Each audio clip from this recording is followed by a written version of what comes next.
Assalamualaikum warahmatullahi wabarakatuh. Alhamdulillahirrahmanirrahim. Wassalatu wassalamu ala asyrafil anbiya'i wal mursalin Sayyidina Muhammadin wa ala alihi ajma'in.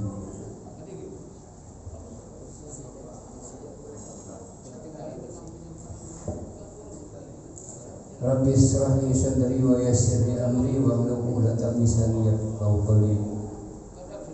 Puji dan syukur marilah kita aturkan kehadiran Allah Subhanahu wa taala serta salawat dan salam kita panjatkan sampaikan kepada Muhammad Rasulullah SAW beserta sahabat dan sahabat pengikutnya sampai akhir zaman. Kaum muslimin jemaah sholat subuh Masjid Agung Apalah yang dirahmati Allah Subhanahu wa taala. Pertama-tama mari kita sampaikan puji dan syukur kehadirat Allah SWT yang mana pada subuh hari ini kita telah dapat melaksanakan kewajiban kita sholat subuh berjamaah di Masjid Agung Apalah Kota Pontianak. Mudah-mudahan amal ibadah kita diterima Allah SWT. Yang kami hormati Bapak Pembina Masjid Agung Apalah Kota Pontianak, Bapak Dr. Andes Salmin Daud.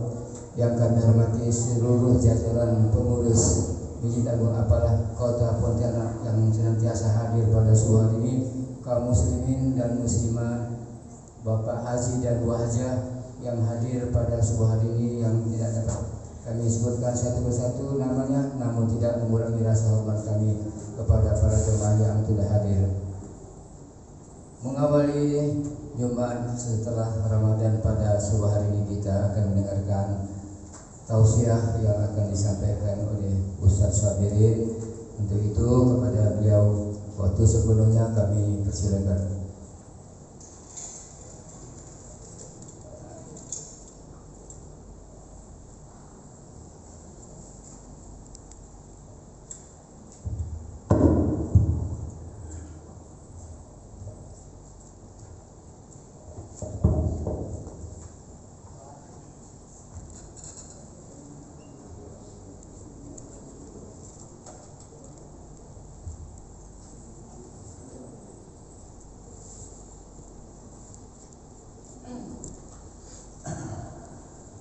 Bismillahirrahmanirrahim.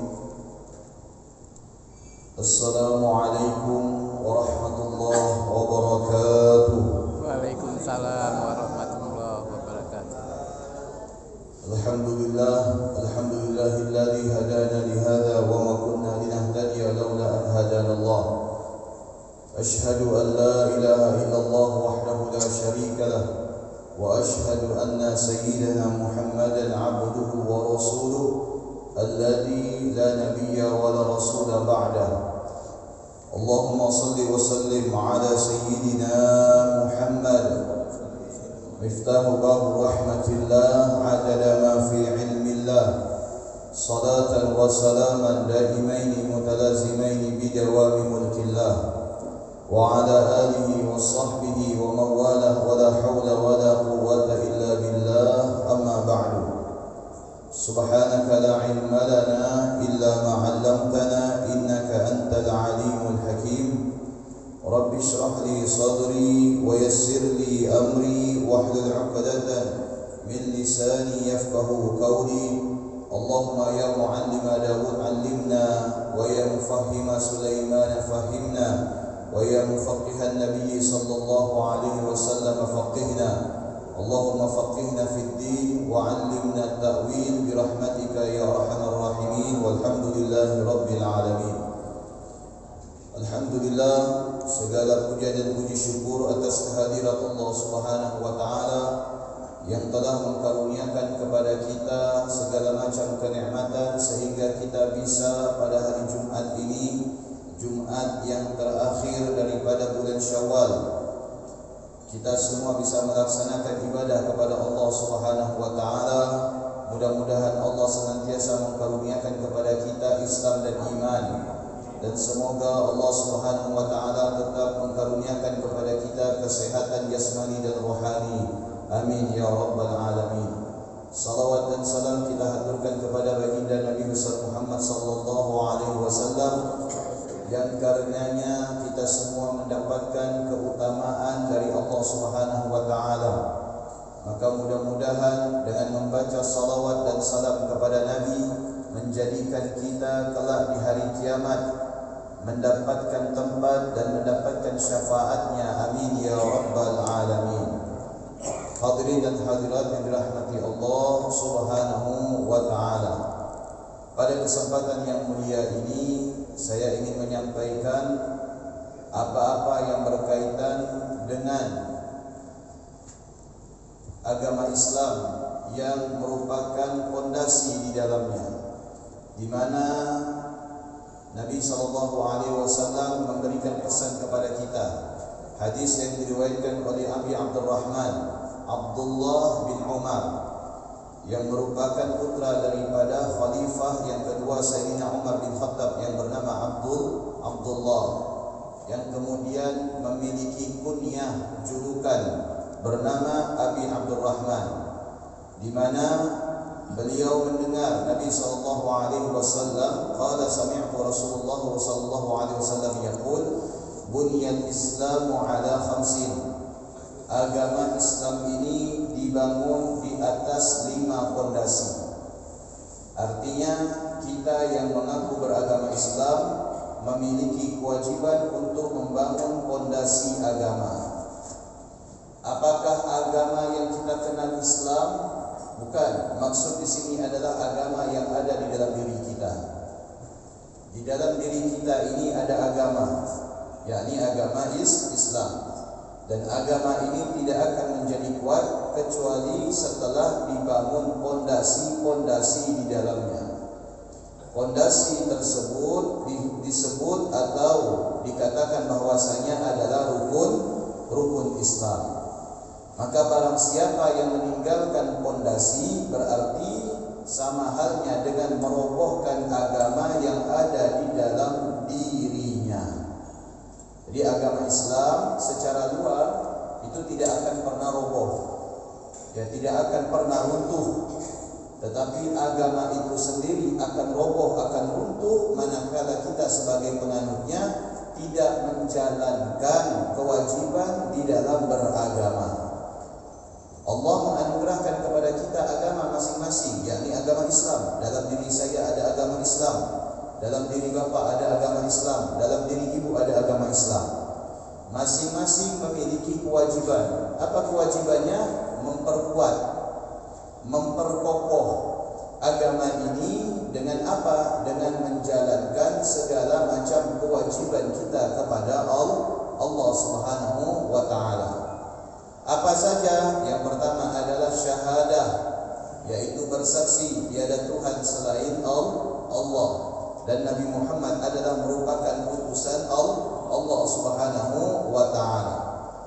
Yang kedua adalah iqamus shalah, yaitu mendirikan salat. Yang ketiga adalah wa itaiz zakah, menunaikan zakat. Yang keempat adalah hajjul bait. Yang keempat adalah melaksanakan ibadah haji bagi yang mampu. Dan yang terakhir adalah berpuasa di bulan suci Ramadan. Rawahul Bukhari wa Muslim. Hadis ini diriwayatkan oleh Imam Bukhari dan Imam Muslim. Baik, kita sebentar lagi akan menyambut bulan Dzulqa'dah.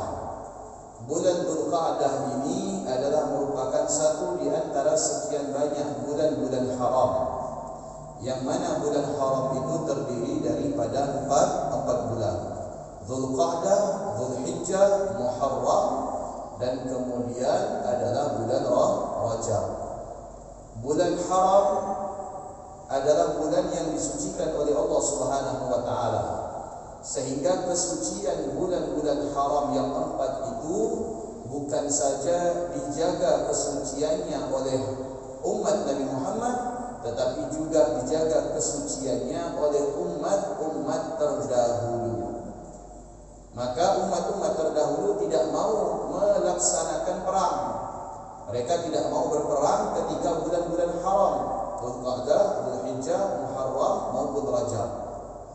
Kenapa? Karena mereka menganggap bulan-bulan ini adalah merupakan bulan-bulan suci. Kita lihat bagaimana Allah tidak mau menghapus. Allah Subhanahu wa taala tidak mau menghilangkan sesuatu yang dianggap oleh umat-umat terdahulu itu sebagai lambang kesucian. Padahal kita oleh Allah telah dianugerahkan bulan yang suci. Bulan apa? Bulan Ramadan. Umat-umat terdahulu tidak dianugerahkan oleh Allah bulan Ramadan.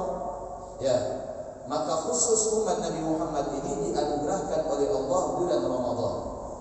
Tetapi di samping bulan Ramadan ternyata ada juga yang namanya bulan-bulan suci. Bulan apa? 4 bulan, 3 bulan yang berturut-turut, Dzulqa'dah, Dzulhijjah, Muharram, dan bulan Rajab. Ini yang disebut oleh Allah di dalam Al-Quran sebagai arba'atul hurum, 4 bulan yang disucikan oleh Allah Subhanahu wa taala.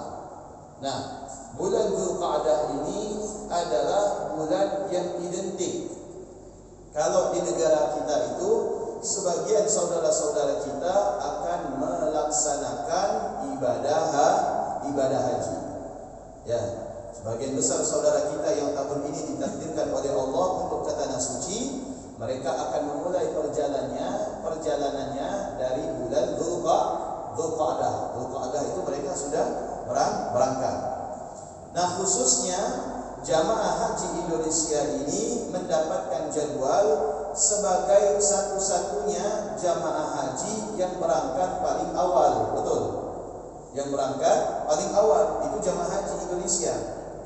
Kenapa? Karena pertama, alasannya adalah Indonesia ini termasuk daerah yang cukup jauh dari Jazirah Arab. Maka mereka harus datang lebih awal. Ya, berbeda dengan saudara-saudara kita yang berada di Syarqul Awsat, yaitu di Timur Tengah. Mereka tidak berangkat ketika bulan Dzulqa'dah, tapi mereka berangkat ketika mendekati musim haji. Tepatnya mereka itu akan berangkat di awal-awal bulan Dzulhijjah. Yang kedua, ya, alasannya adalah bahwasanya jamaah haji Indonesia ini merupakan jamaah yang terbanyak. Konon katanya tahun ini yang akan melaksanakan ibadah haji itu kurang lebih 250.000 orang. Ya, itu kurang lebih. Itu jamaah haji Indonesia saja. Belum digabung dengan jamaah haji yang dari negara-negara lain.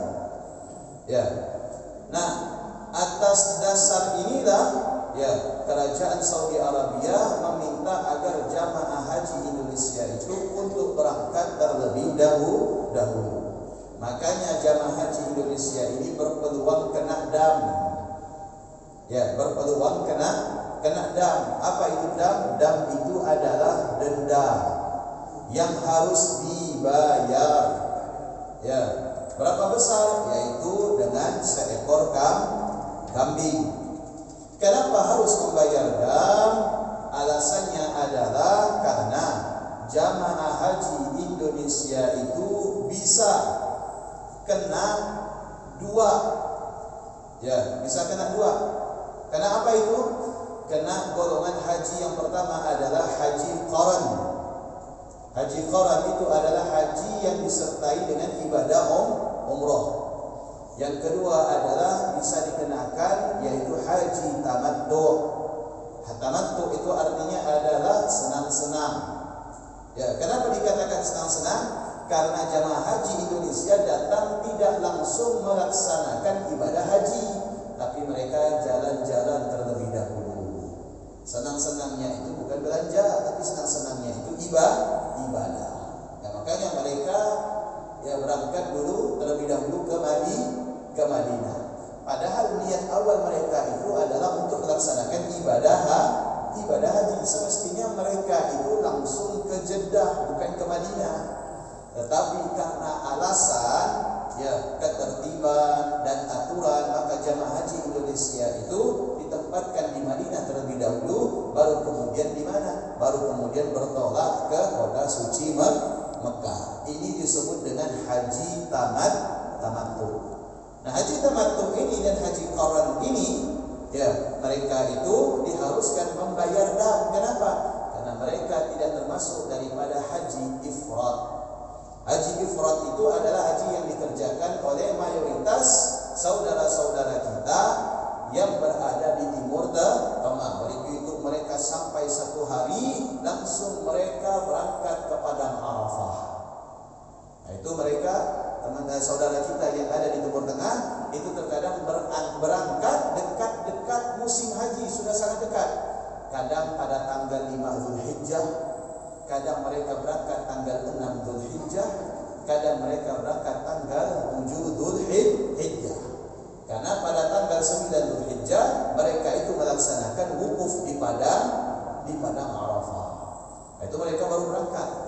Kalau kita menerapkan aturan seperti itu tidak bisa. Kenapa? Karena akan merusak yang namanya ketertiban. Jamaah haji Indonesia ini cukup banyak. Andaikan diberangkatkan di dekat-dekat musim haji, maka itu bisa mengancam keselamatan. Dan pada akhirnya kewajiban haji itu bisa gugur. Kenapa? Kalimat istita'ah diantaranya adalah para ulama menjelaskan bahwasanya istita'ah mampu di sini maknanya mampu menjamin keselamatan. Kalau misalkan saya ajak haji misalkan, mau ada yang mau ikut haji dah? Misalkan, mau Pak Ustaz, bayar berapa? Bayar 100 juta langsung berangkat. Ya. Tapi kita pakai mobil dari Indonesia. Jangan mau. Ya, kenapa? Karena bisa mengancam keselamatan. Siapa yang menjamin keselamatan kita? Saya, tidak bisa. Ya, tidak bisa saya menjamin keselamatan. Apalagi kendaraan yang saya gunakan ini adalah kendaraan biasa. Tidak ada jaminan keselamatan atau fasilitas dari negara, maka tidak wajib hukumnya. Ya, yang menjadi wajib hukumnya adalah selain mampu secara materi, mampu secara faktor umur kesehatan, juga yaitu adanya jaminan keselamatan. Jangan mudah diajak orang untuk melaksanakan ibadah haji. Ya, apalagi istilahnya adalah backpacker. Ya, itu jatuh hukumnya tidak wajib. Baik. Ya, baik. Kita akan membahas yang berkaitan dengan ibadah haji. Hajjul bait wa huwa wajibun 'alal mustati'. Ya. Melaksanakan ibadah haji hukumnya adalah wajib. Wajib bagi siapa? 'Alal mustati', bagi orang yang mampu. Mampu di sini ada kategorinya. Ada mampu dari segi harta tetapi tidak mampu dari faktor umur. Ada mampu dari segi harta, dari segi umur, namun tidak mampu dari segi kesehatan. Ketiga-tiganya ini menunjang, ya, menjadi syarat utama untuk melaksanakan ibadah haji. Kalau ketiga-tiganya ini tidak ada, tidak lengkap, maka kewajiban haji itu gugur, hilang. Ini misalkan saya, ya, saya umur 38, ya, kemudian alhamdulillah sehat walafiat. Apakah saya wajib haji? Lihat dulu, ada tak materi saya untuk berangkat haji? Kalau saya tidak cukup materi, maka tidak wajib bagi saya untuk melaksanakan ibadah haji. Mau cari duit dari mana? Betul tidak? Karena berangkat itu perlu biaya. Ngutang dulu Pak Ustaz. Oh, ngutang makasih banyak. Ini cicilan motor saja belum selesai. Ya, dan suruh cicil haji lagi. Ya, tidak wajib. Jelas tidak? Ya, cicilan rumah, cicilan motor, biaya anak sekolah, nunggu. Uang yang ada saya daftarkan untuk berangkat ibadah haji, tidak boleh.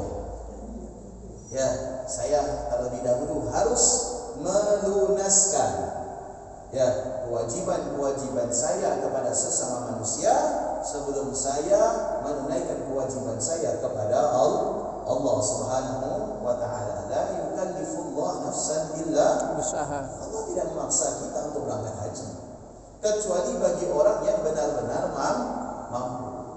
Makanya kita kurang setuju, ya, ada sebagian orang yang mencoba untuk membangkitkan semangat orang melaksanakan ibadah haji walau dengan cara berhutang. Ini tidak boleh. Ini tidak dibenarkan. Ya, kenapa? Karena kewajiban haji itu ada syarat. Di antara syaratnya adalah mampu, dan mampu itu ada perinciannya. Ada orang misalkan cukup umur, kesehatan, materi, tapi tidak ada yang menjamin keselamatan, maka tidak wajib haji. Misalkan negara kita tidak menyelenggarakan ibadah haji, ini misalkan. Jadi kata presiden kita, yang mau haji terserah, haji sendiri saja. Negara tidak mau fasilitasi. Jangan coba-coba kita berangkat haji. Kenapa? Karena tidak ada jaminan keselamatan. Ya, jelas tidak? Paham? Baik. Wa fi'luhu yukaffiru as-saghair wal kaba'ir. Dan mengerjakan ibadah haji itu dapat menghapus dosa, baik dosa yang kecil maupun dosa yang besar. Nah, apa tujuan kita berangkat haji? Misalkan tujuan kita berangkat haji jelas lillahi ta'ala. Ketika kita berniat berada di miqat, ya ingat, niat haji itu yang dianggap sebagai rukun haji ketika kita sudah mengenakan pakaian ihram dan ketika kita sudah berada di miqat.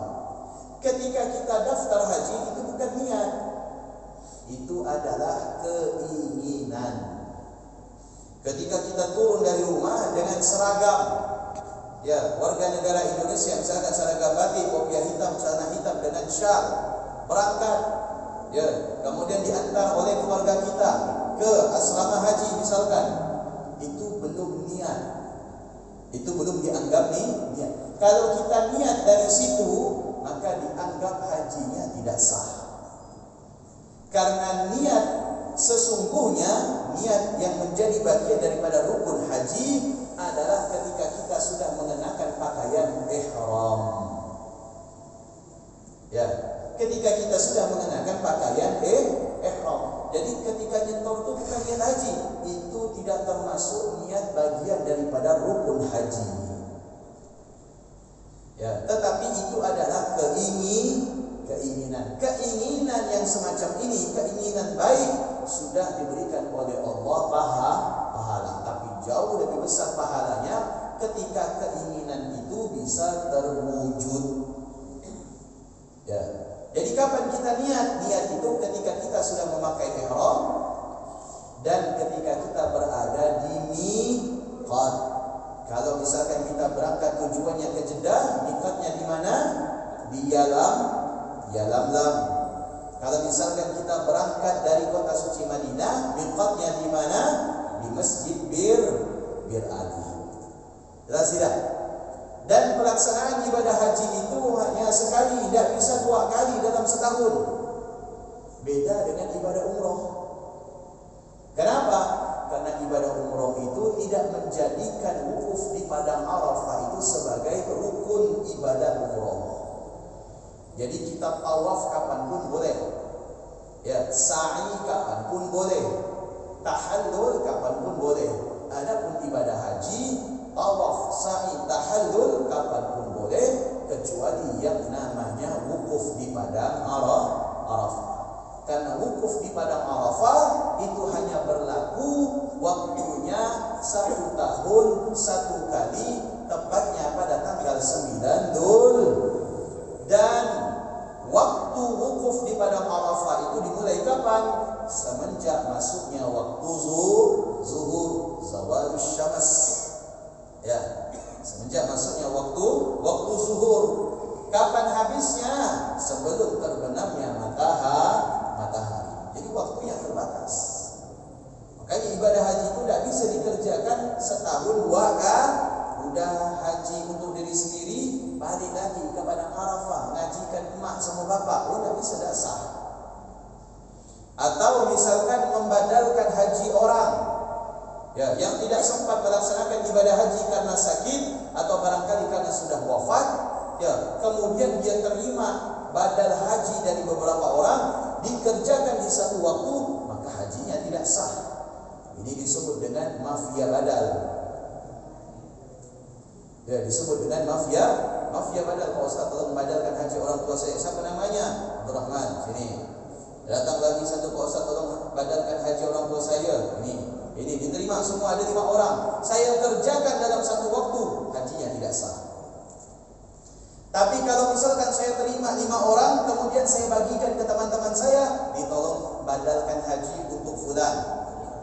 Ini maharnya saya berikan. Ini badalkan haji untuk fulan, ini maharnya saya bagi, maka sah. Tapi kalau dikerjakan oleh 1 orang untuk lebih daripada 1 orang, maka badal hajinya tidak sah. Jelas tidak? Jelas? Atau barangkali saya misalkan ditakdirkan berangkat haji tahun ini, berangkat haji pertama kali, disebut dengan Hujjatul Islam. Hujjatul Islam itu haji pertama kali, hukumnya wajib. Haji kedua kali itu hukumnya sunnah. Ya. Begitu jamaah Masjid Al-Falah tahu saya berangkat haji, ya, beberapa orang datang kepada saya minta badalkan haji orang tuanya yang sudah meninggal. Saya terima. Sampai di sana saya kerjakan semuanya, maka tidak sah. Yang sah itu adalah haji yang saya kerjakan untuk diri saya, sementara yang saya kerjakan untuk orang lain tidak sah. Kenapa? Karena lebih dari satu. Yang kedua, saya tidak boleh membadalkan haji atau umroh orang kecuali saya telah menghajikan dan mengumrohkan diri saya sendiri. Saya kerjakan haji dulu, tahun depan baru saya boleh badal. Saya umroh dulu, baru kemudian saya berangkat lagi umroh, bisa badalkan umroh untuk orang lain. Jelas tidak? Oke. Wa fi'luhu yukaffiru as-saghair wal kaba'ir. Ibadah haji karena Allah. Apa itu ibadah haji karena Allah? Apakah berangkat haji karena ingin menambah titel? Karena sudah lengkap titelnya S1, S2, S3, S4, S5. Ya. Kemudian berangkat haji supaya ada titel di depan, yaitu H. Apakah berangkat haji karena ingin melihat Ka'bah? Apakah berangkat haji karena ingin mengisi kekosongan waktu? Apakah ibadah haji karena ingin melihat bagaimana antusias orang-orang muslim beribadah? Maka ini semuanya bukan karena Allah Ta'ala. Berangkat haji karena Allah Ta'ala itu adalah satu, tujuannya agar mendapatkan ampunan dari Allah Subhanahu wa Ta'ala. Karena Allah menjadikan sholat untuk mengampuni dosa-dosa kita. Allah menjadikan puasa sebagai pengampun terhadap dosa-dosa kita. Allah wajibkan kita mengeluarkan zakat untuk membersihkan diri kita daripada dosa. Dan begitu juga Allah mewajibkan melaksanakan ibadah haji untuk apa? Untuk menghapus dan menghilangkan dosa-dosa kita. Ketika berangkat ibadah haji, berangkat untuk ibadah umroh dengan niat agar Allah memberikan ampunan kepada kita, maka inilah yang dimaksud dengan apa? Ibadah karena Allah Subhanahu wa Ta'ala. وهي حقوق الآدمية إن مات في حجه أو بعده وقبل التمكن من أدائها مع عزمه عليه عند القدرة. وذكر ابن العماد أن حكمة تركبه من الحاء والجيم الإشارة أن الحاء من الحلم والجيم من الجرم، فكأن العبد يقول يا ربي جئتك بجرمي أي ذنبي لتغفره بحلمك ولا يجب الحج إلا مرة واحدة في العمر. Haji itu terdiri dari berapa huruf? Dari 2, ha dan jim. Bukan huruf Latin. Huruf Latin ada 4, ha, a, j dan i. Tapi kita pakai bahasa Arab. Ha dan jim. Ibnul Imad, salah seorang ulama, ya, mengartikan bahwasanya 2 huruf ini memiliki makna. Ya, memiliki makna. Ha, ya, yaitu al-hilmu.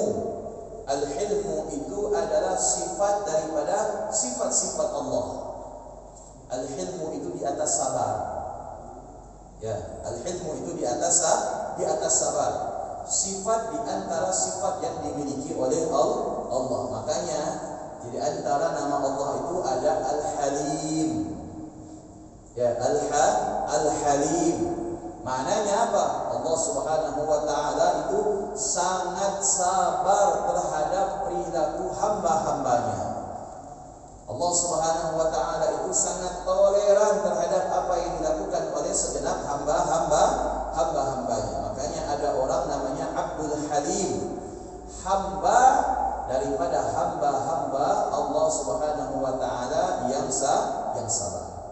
Itu.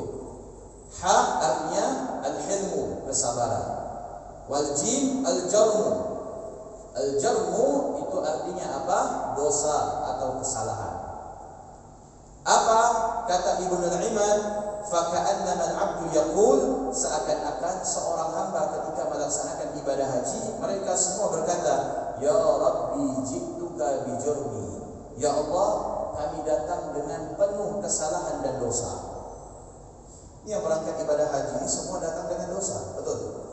Bukan orang berangkat ibadah haji itu datang dengan pahala, tapi datang dengan dosa. Karena manusia itu identik dengan kesalahan. Datang dengan dosa. Ai dzambi litaghfirahu bihilmik. Maka ketika jamaah haji datang kepada Allah dengan dosanya, dengan kesalahannya, dengan kekhilaafannya, dengan kelalaiannya, dengan keburukannya, maka berharap dengan kesabaran Allah Subhanahu wa taala dosa-dosa para jamaah haji itu mendapatkan ampunan. Kalau bukan karena kesabaran Allah, maka kita tidak mendapatkan ampunan. Ya, Allah itu sabar terhadap kita, makanya kita itu diberikan ampun. Andaikan Allah itu tidak sabar, maka niscaya setiap kita berbuat dosa senantiasa diberikan azab oleh Allah Subhanahu wa taala. Wala yajibul hajj illa marra wahidah fil umri. Haji itu tidak wajib, ya, kecuali seumur hidup satu kali. Itu hukum wajib haji. Adapun orang yang melaksanakan haji kedua kalinya bukan hukum wajib lagi, tetapi itu sunnah. Pahala yang didapatkan ketika mengerjakan haji pertama kali jauh lebih besar dan lebih luas dan lebih agung serta lebih mulia daripada pahala ibadah haji yang dikerjakan kedua kali. Karena yang pertama kali hukumnya wajib, yang kedua kali itu hukumnya bukan wajib, tapi hukumnya sunnah. Kira-kira jelas tidak? Karena yang pertama kali itu hukumnya wajib, yang kedua kali, yang ketiga kali, yang keempat kali, barangkali yang berangkat itu adalah ketua regu, atau barangkali yang berangkat itu adalah ketua rombongan, atau barangkali yang berangkat itu adalah KDIH, atau barangkali yang mengerjakan itu adalah mutawif dan lain sebagainya, yang mereka itu telah melaksanakan haji berkali-kali, maka pahalanya tidak bisa mengalahkan haji dan umroh yang dikerjakan pertama kali. Karena yang pertama kali itu yaitu disebut dengan haji wajib. Sedangkan yang kedua kali itu disebut dengan haji sunnah. Tapi jangan pula ini kita sematkan untuk memanggil orang, haji sunnah. Kenapa pula dipanggil haji sunnah? Kan haji udah tiap tahun, jadi saya panggil haji sunnah. Ya, jangan. Atau misalkan ada orang yang berangkat haji pertama kali, begitu baliknya kita panggil, Pak Haji Wajib. Nama saya Haji Muhyiddin, bukan Haji Wajib. Ya, tidak. Itu hanya dari segi hukum. Walau ta'arad al-hajj, man hajja hajjatan adda fardahu, wa man hajja thaniya dayana rabbahu, wa man hajja thalatha hajja harrama Allah sya'rahu wa basyarahu 'ala an-nar. Barang siapa dikatakan dalam sebuah riwayat, barang siapa yang melaksanakan ibadah haji satu kali, maka dia telah menggugurkan kewajibannya. Barang siapa yang melaksanakan ibadah haji dua kali, maka sesungguhnya dia telah mendapatkan anugerah dari Allah Subhanahu wa taala. Barang siapa yang melaksanakan haji 3 kali, maka Allah akan mengharamkan rambut dan tubuhnya disentuh oleh api neraka. Itu keutamaan orang yang melaksanakan haji lebih daripada satu kali. Ya, maka ingat yang perlu digarisbawahi atas dasar kemampuan. Wa wujubuhu 'ala at-tarahi inda Syafi'iyah wa bihi qala Muhammad sahib Abi Hanifah. Hukum ibadah haji ini para ulama berbeda pendapat. Pendapat pertama yaitu pendapat Imam Abu Hanifah dan Imam Syafi'i. Imam Abu Hanifah dan Imam Syafi'i mengatakan bahwasanya kewajiban haji itu adalah at-tarahi. At-tarahi itu kewajibannya boleh ditunda. Ini khusus ibadah haji. Adapun sholat, puasa, zakat tak boleh. Kewajibannya tidak boleh ditunda. Kalau haji boleh ditunda. Maksudnya bagaimana? Misalkan saya punya uang 50 juta. Bapak Ibu tahu tidak, berangkat haji sekarang ini hampir 100 juta. Ya kan?